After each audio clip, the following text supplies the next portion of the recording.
I've lived on the edge of Mojave since before the first gas station showed up. Out here, when the earth cracks, it's because something underneath is still struggling. The girl's name was Grace Caldwell. They said she got lost while herding goats one August night, but I knew right away that was a lie. Grace wasn't the kind to get lost. She was born here rode horses before she could spell her name. I'd seen her drive her silver pickup through dust storms even the police turned back from. She had her mother's eyes cold and sharp enough to know which men to avoid. I once saw her argue face-to-face with a young cop named Terry Granger, right outside the old liquor store. Week later, he vanished too. Nobody looked, nobody asked. Then Grace disappeared. No body, no truck, no trace. The cops came for a few days. Then they stopped, but her father Ethan he never did.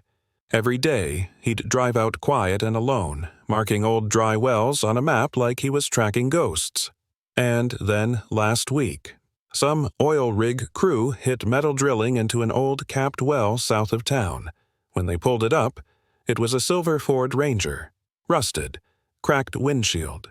Inside, Grace's wallet, her hair tie, and her mother's silver cross. No body, but I don't need one. I know who did it. I know he's still here, and I know what they dug up. Was only the beginning. I still remember the night Grace disappeared. A thin crescent moon. Wind blew down from the Santa Rosa Mountains, colder than usual. Around 8 p.m., I saw her headlights sweep across the dirt road behind the Harlan Ranch.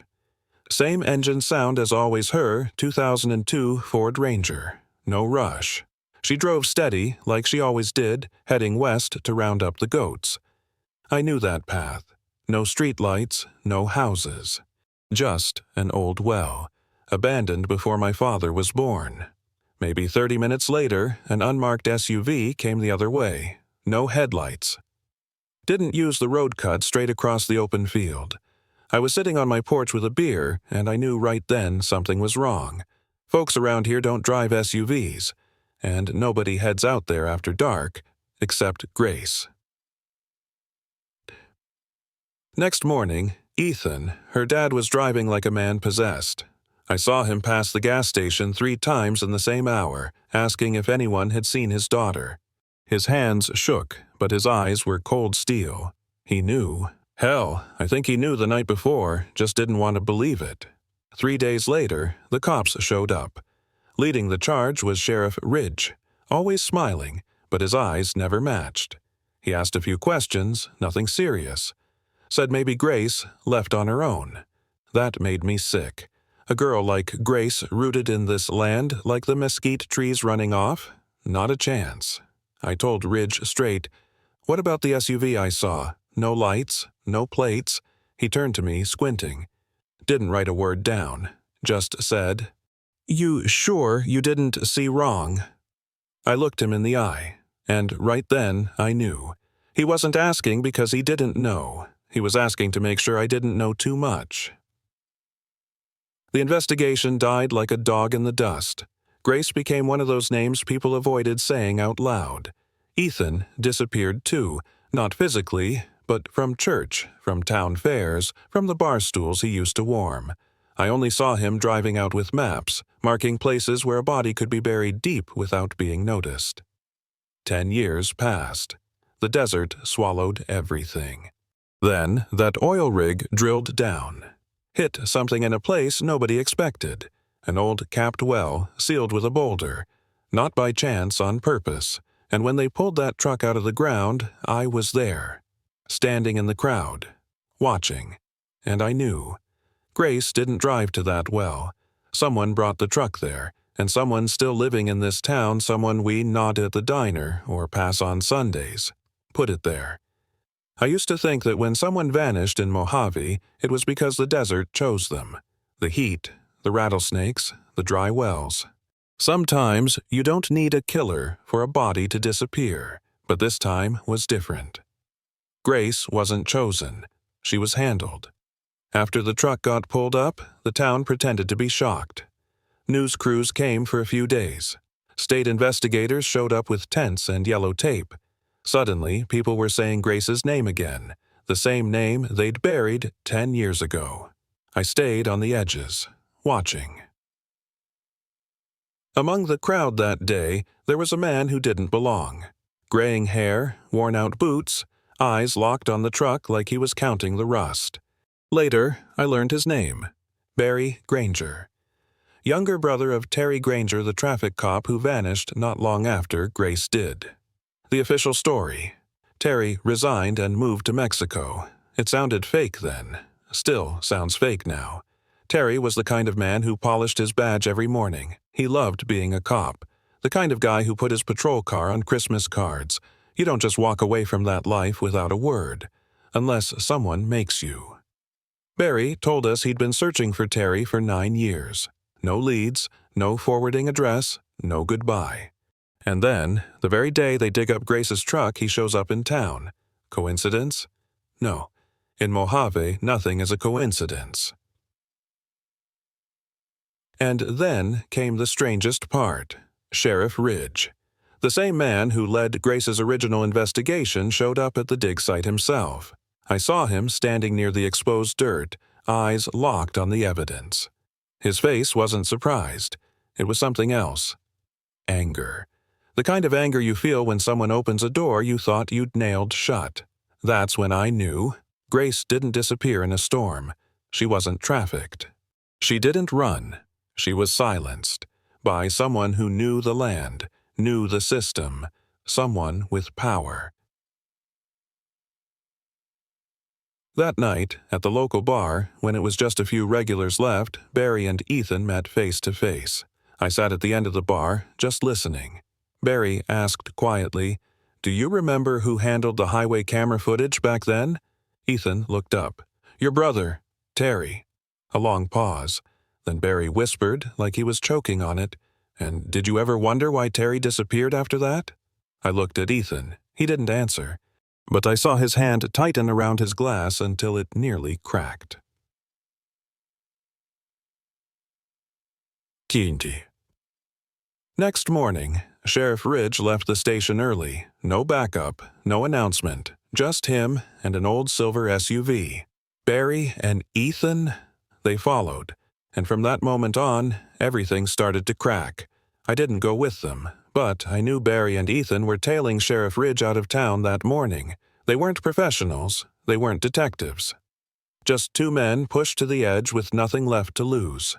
And, in Mojave, when a father and a brother decide to go all the way, they don't come back empty-handed. From the cafe where I sat, I saw Ridge's SUV speed past the Ridge Road without turning toward the main highway. That was the first red flag. No one uses that road unless they don't want to be seen. I called a friend at the local radio tower, an old guy who still remembered Grace's case. His voice went quiet when I asked, if someone wanted to stash a body, where would they take it? He answered without hesitation.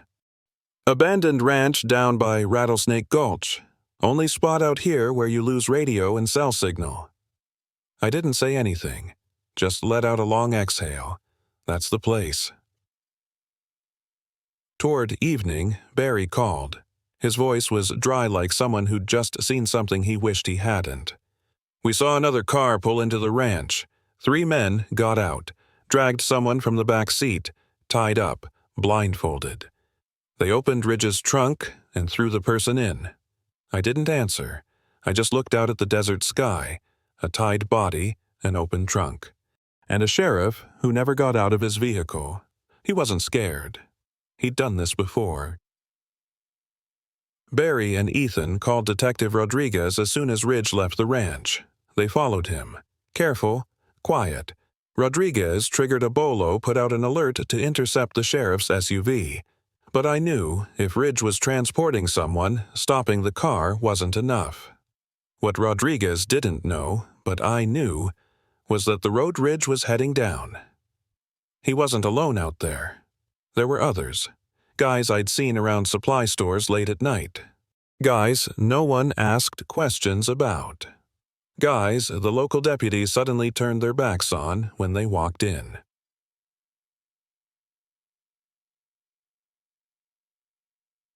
Then came silence. Phones stopped ringing.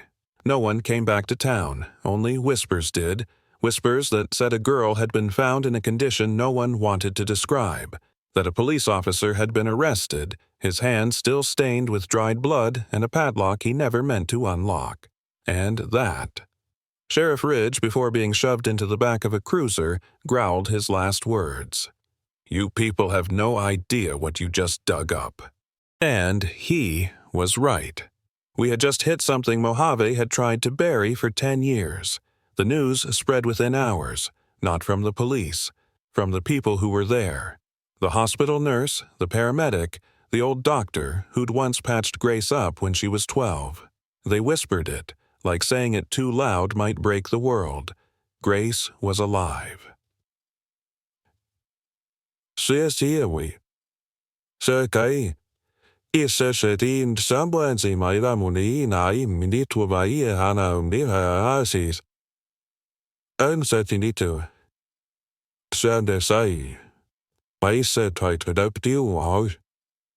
Sounds like a miracle, right? But in Mojave, miracles never come alone.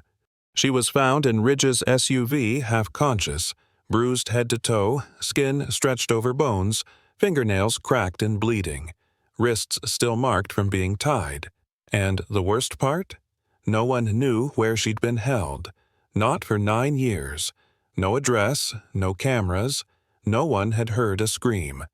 One of the doctors, sipping burnt coffee at the cafe that evening, muttered under his breath like the walls were listening.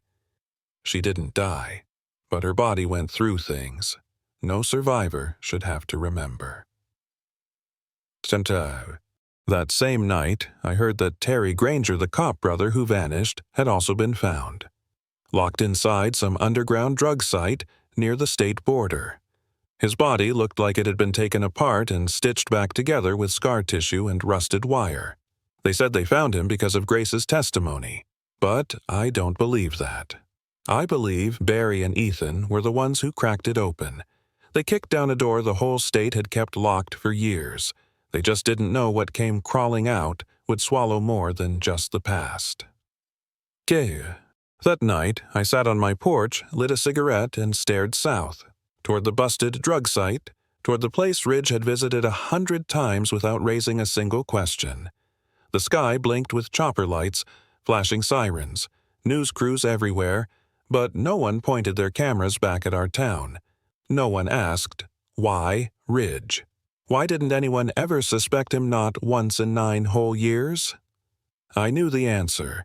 So did everyone who lives here, because in Mojave, we're not surprised when evil wears a badge. We just pray it doesn't knock on our door. Sheriff Ridge was handcuffed in front of the cameras. People called it a victory. Said justice had finally arrived, but I saw his face as they dragged him out.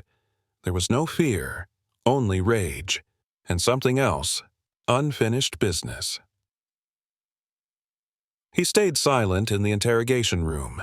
Lawyer came in from Phoenix, files sealed, and suddenly the name Miguel Salazar, a borderland cartel boss, started appearing on national news. I heard it from someone I trust at the radio station. Grace wasn't just a victim. She was leverage, a gift. She was kept alive, because Ridge wanted her that way. His voice cracked. There's a list. People who visited her during those years. Not just cops, businessmen, politicians, even a priest. I didn't ask for more, because I knew if they could lock a girl in a silo for 9 years, they could silence anyone asking the wrong questions. Back in town, everything changed. Not with violence, but with shame. The folks who once said Grace probably ran away now kept their eyes down at the corner store. The deputies who blocked her father during his searches were suddenly transferred, or on medical leave. Someone even left an anonymous note in my mailbox. I know what happened back then, but I have a wife, kids, please don't name me now. Edie. And Grace? She's still in the hospital. Private room, locked door, guard outside, not to protect her, to protect the rest of us from what she might say. One thing I know, she won't stay silent. She survived. Too long, And this time, she won't be buried. I heard Grace started talking on her third day in the hospital. Her voice was shredded. From chemicals, from sedation, from years of being kept quiet with needles. But she spoke, name by name, place by place. Every time the door opened at midnight, and a familiar face stepped through. I've got someone inside the hospital, a nurse I used to tutor in English when she was a kid. She texted me around midnight.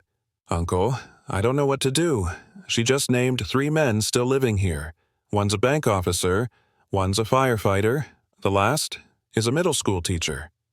I wasn't surprised, just sat in the dark. Because I'd seen the way those men looked at Grace during church. Heard how they talked about her, not like a missing person, but like a crack in the glass they wanted covered up. Next morning, 3 houses were searched. No arrests, no handcuffs. But people saw things, old photographs, notebooks, surveillance equipment, sedatives. One house had a basement. Another had a soundproof double door, and despite the evidence, no one was charged. Why? Ongoing investigation. In Mojave, that means they're not sure they've got the guts to touch the people they used to drink beer with.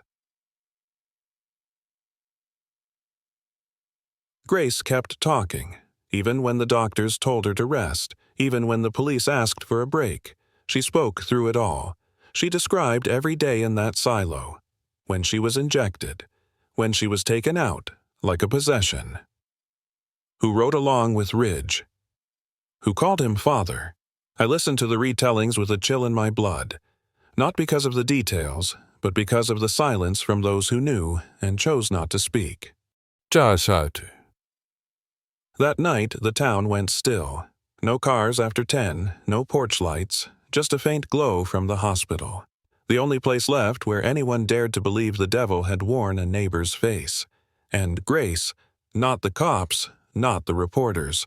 Grace was the one wiping the dust off every name we'd tried to bury. 3 days after Grace started talking, the teacher was the first to disappear.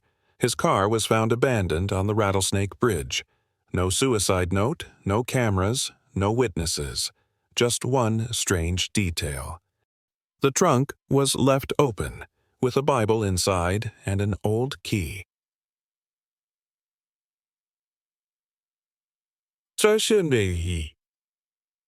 Police called it a suicide. The townsfolk said nothing, but I know guilt when I see it. No one runs with a Bible in the trunk unless they're running from something.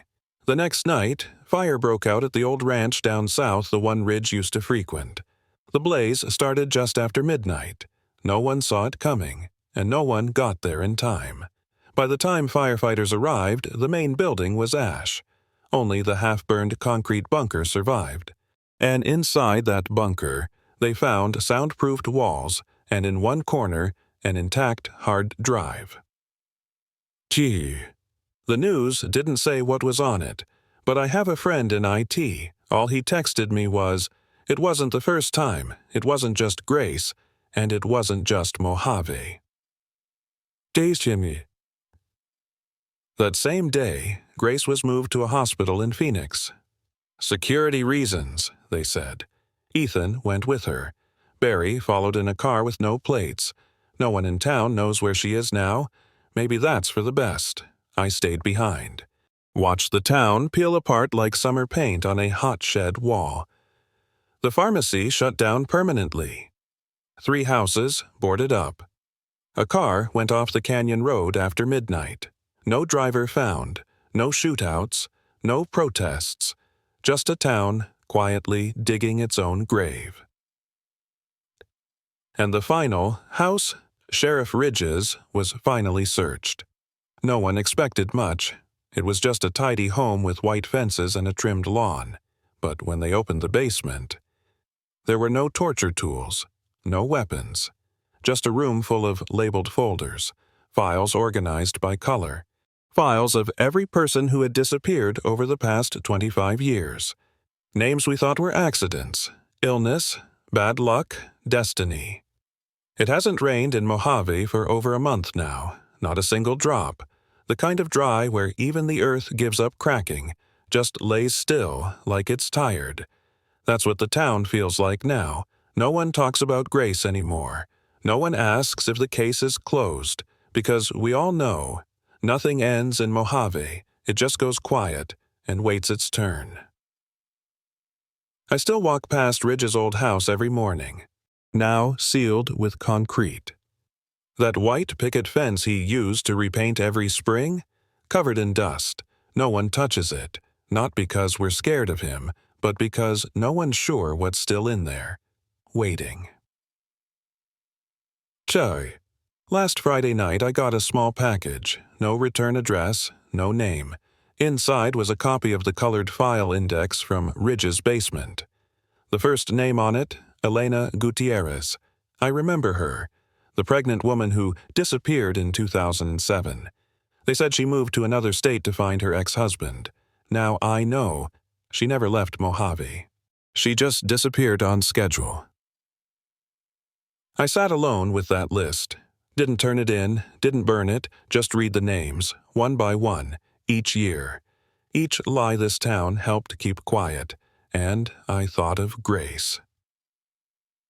Bachelord. I don't know if she'll ever come back. Maybe not. Maybe she's found somewhere new, somewhere no one looks at her with pity or guilt. If I were her, I wouldn't come back either. But if one day, somehow, she reads this, I just want her to know. We saw, we know, and even if we came too late, we won't stay silent anymore.